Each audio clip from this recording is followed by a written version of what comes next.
सन 1919 में दूसरे विश्व युद्ध की नींव पड़ी थी जब ट्रीटी ऑफ वर्साई के तहत अमेरिका, ब्रिटेन और यहां तक कि पड़ोसी देश फ्रांस ने जर्मनी के सारे संसाधन छीन लिए और ऐसी ऐसी अपमानजनक शर्तें थोपी जिससे गुस्से में आकर 10 सालों तक जर्मनी ने अपने आप को ताकतवर बनाया और फिर दूसरा विश्व युद्ध करके पूरे यूरोप को उसकी आग में झोंका। यहां तक कि अमेरिका तक को इसका नुकसान उठाना पड़ा।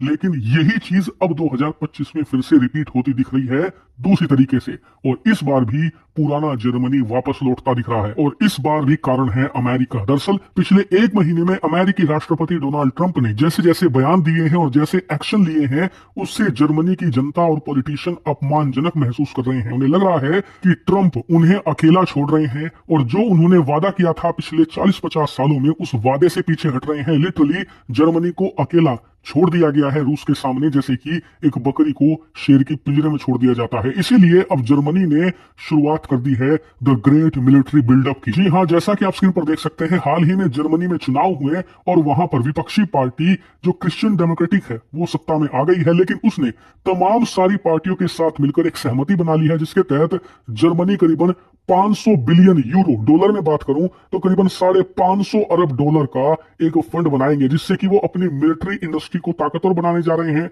अपनी सेना को, अपने डिफेंसेस को हर लेवल पर, इतने खतरनाक लेवल पर ले जाएंगे जिसकी बदौलत वो बिना अमेरिका के ही रूस का सामना अकेला कर सकें। इतना ही नहीं, वो इस पैसे से अपनी इकोनॉमी को भी इतना स्ट्रॉन्ग करेंगे कि वो किसी पर निर्भर ना रहे। और अगर आपको लग रहा है कि बस 550 बिलियन डॉलर खर्च करेंगे, तो ऐसा नहीं है।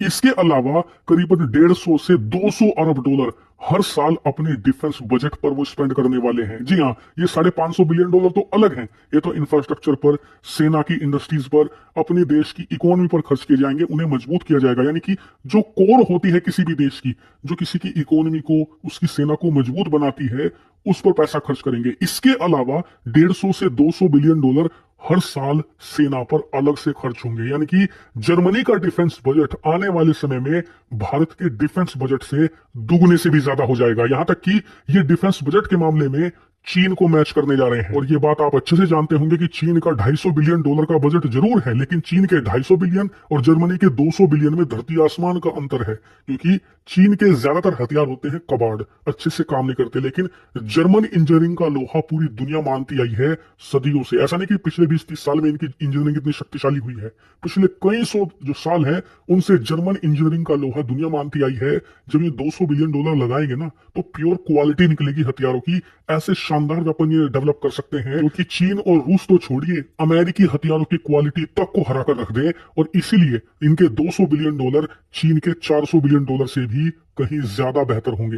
यही कारण है कि पुराना जर्मनी अब लौटता दिख रहा है। और इसके लिए जिम्मेदार जर्मनी नहीं है, इसके लिए जिम्मेदार है अमेरिका और उसके सहयोगी देश, जो कि उसे वापस लौटने पर मजबूर कर रहे हैं। नहीं, सबसे इंटरेस्टिंग बात तो ये है, स्क्रीन पर आप देखिए, अमेरिकी न्यूज़पेपर खुद कह रहे हैं कि जैसे ट्रंप पुतिन की तारीफ कर रहे हैं ना, उसे देखकर जर्मनी अब परमाणु हथियारों के बारे में भी सोच रहा है। जी हाँ, जर्मनी खुद के परमाणु हथियार बनाने पर विचार कर रहा है। और जर्मनी का विचार करना मतलब बनाने जैसा ही है, क्योंकि दुनिया में कोई भी देश अगर सबसे आसानी से परमाणु हथियार बना सकता है तो वो जर्मनी है। इसका कारण है, जर्मनी के पास आज भले ही न्यूक्लियर वेपन ना हो, लेकिन न्यूक्लियर साइंस के मामले में ये अमेरिका तक की बराबरी करते हैं। दुनिया के कई देश ऐसे हैं जिन्होंने परमाणु हथियार बनाए हैं और उसके लिए उन्होंने जर्मन इक्विपमेंट्स तक का इस्तेमाल किया है। यहां तक कि जर्मनी की जो इक्विपमेंट्स होते हैं ना, इनकी तस्करी करी जाती है जर्मनी से दुनिया भर के उन देशों में जो कि न्यूक्लियर वेपन या न्यूक्लियर टेक्नोलॉजी में काम कर रहे हैं। इसके अलावा एक एस्पेक्ट जो आप सभी लोग भूल रहे हैं वो है जर्मनी की पॉपुलेशन। दरअसल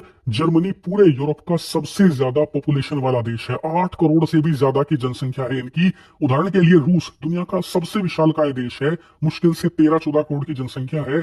जर्मनी की पॉपुलेशन 8 करोड़ है और सबसे तेजी से बढ़ने वाली पॉपुलेशन भी है।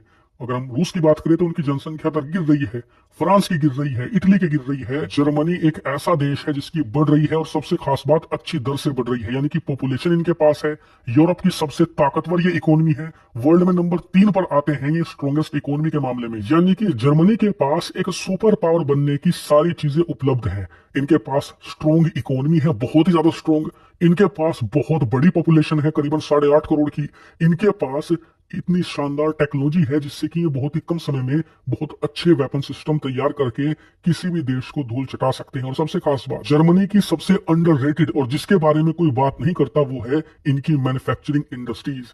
ये इतने मास लेवल पर मॉडिफिकेशन कर सकते हैं कि जिन फैक्ट्रियों में इनकी कारें बन रही है ना वॉक्सवैगन की, उनमें कुछ ही महीनों के अंदर आपको लड़ाकू विमान और मिलिट्री हथियार बनते दिख सकते हैं। वर्ल्ड वॉर 2 में इन्होंने ये करके भी दिखाया था। और इसीलिए हम सभी को अब जर्मनी के अंदर क्या हो रहा है उस पर नजरें बनाए रखनी होगी। इनकी पॉलिटिक्स में क्या हो रहा है, इनकी आर्मी में क्या हो रहा है, इनके देश की विचारधाराओं में क्या बदलाव आ रहा है, उस पर नजर बनाए रखेंगे और उसकी पल पल की अपडेट मैं आपको दूंगा। इसीलिए चैनल को सब्सक्राइब जरूर करना।